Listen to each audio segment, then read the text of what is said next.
अगर बच्चे बैठे हैं तो बेधड़क ऐसी आवाज़ें निकालते या ऐसे गाने गाते चलना है जिसका कोई जवाब नहीं होता है। चाह रहे हैं कि सब बंद हो जाए, यहाँ गंदगी यहाँ का साफ हो जाए। हम भी यही कह रहे हैं कि यहाँ पे जितने तवाइफ है वो तवाइफ नहीं है, वो सारे बेसवा वृद्धि करती हैं, अकेले घुट घुट कर बच्चे जी रहे हैं। चिन्नू प्रधान या स्वेप प्रधान जो भी हैं और उनके साथ अन्य लोग हैं, वो सिर्फ हम लोगों से दलाली और रंगदारी लेते आए हैं। उसी की वजह से वो लोग हम लोग नहीं दे पा रहे हैं, इसी वजह से हम लोग पर इतना सारा आरोप लग रहा है। गाजीपुर जिले से मैं बसुका गांव से रिपोर्ट ला रहा हूं। मोहम्मद शाहिद अली। थोड़ा सा बजाया। ये राग मालकौस और सोरा मात्रा में बजा रहा हूँ।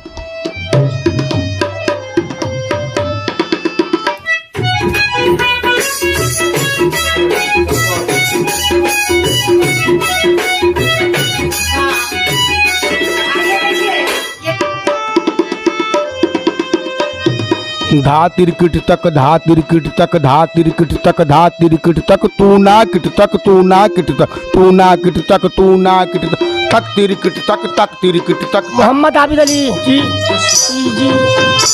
मालकौस सोरा मात्रा में हो रहा साहब। ते धा धा तू ना धा धा ते धा धा। कब से आप यहाँ पे कर रहे हैं इस कार्य को, कब से जुड़े हैं? 1998 से जी।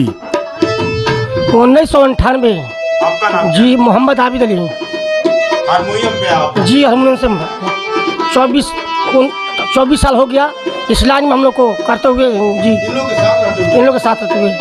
दोस्तों कहना ये है कि जो शायरा जी हैं वो बाहर से पढ़ के आई हैं, हमको पता चला है और मैंने पहली बार उनको इसी चैनल के माध्यम से उनको हमने देखा तो मुझे भी लगता था कि नहीं चलो भाई, हमारे भी गांव में लोग पढ़े लिखे रहते हैं।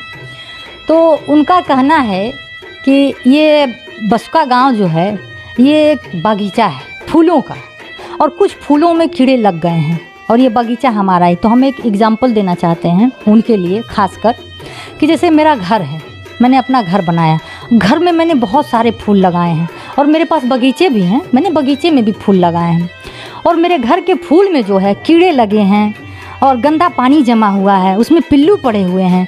तो पहले शायरा जी ये बताएं कि हम बगीचा पहले साफ़ करना शुरू करें कि पहले अपना घर साफ़ करना शुरू करें, ये हमको बता दें कि कहाँ से हम शुरुआत करें और उसूल क्या कहता है। उसूल क्या कहता है आप ही बताएं, उसूल क्या कहता है कि हम अपना घर पहले साफ़ करेंगे कि सारा बगीचा साफ़ करेंगे, शुरुआत हमको कहाँ से करनी चाहिए, इसका जवाब वो दें।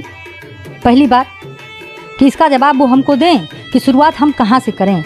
और दूसरी बात ये कि जब शायरा जी के पिताजी जो है हम ही लोगों के साथ हारमोनियम बजाते थे, ठीक है, शायरा जी के पिताजी यहाँ पे, हाँ, और उनकी बुआ जो हैं उनकी बुआ भी नर्तकी हैं, समझ रहे। तो शायरा जी से ये कहना है कि बहुत एजुकेटेड हैं, पढ़ी लिखी हैं, उनको अपना गांव का नाम लेने में उनको बहुत शर्म आती है, बहुत लज्जा आती है। तो हमारा उनसे कहना है भाई वो तो यहाँ से जा चुकी थी, पढ़ी हैं, बाहर से जाके पढ़ी हैं, तो पढ़ी हैं, तो जब उनकी शादी वादी हो रही थी, यहाँ पे लगी थी शादी, तो क्या उनको जानकारी नहीं थी, उनको ये जानकारी नहीं थी कि यहाँ पे क्या होता है, उनको जानकारी थी कि नहीं कि उनकी सास भी नर्तकी है, उनकी दो ननद हैं वो भी नर्तकी हैं, फिर वो यहाँ क्यों शादी की, वो तो पढ़ी लिखी हैं, एजुकेटेड हैं, इस नर्क में क्यों चली आई, उनको ये नर्क लगता है, अपना गांव कहने में शर्म आता है, वो तो पहले से ही उनको नॉलेज थी।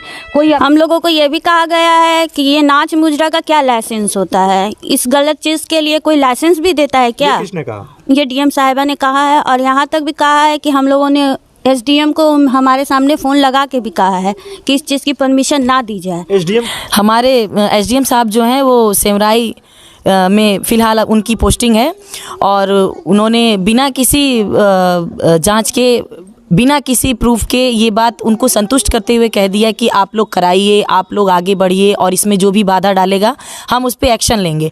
तो इस चीज़ को हमने अपने डीएम साहिबा के ऊपर रखा, तो उन्होंने हमारे सामने ही फ़ोन लगाया और कहा कि ये बताइए कि भारत संविधान में क्या नाच मुजरे का लाइसेंस भी दिया जाता है?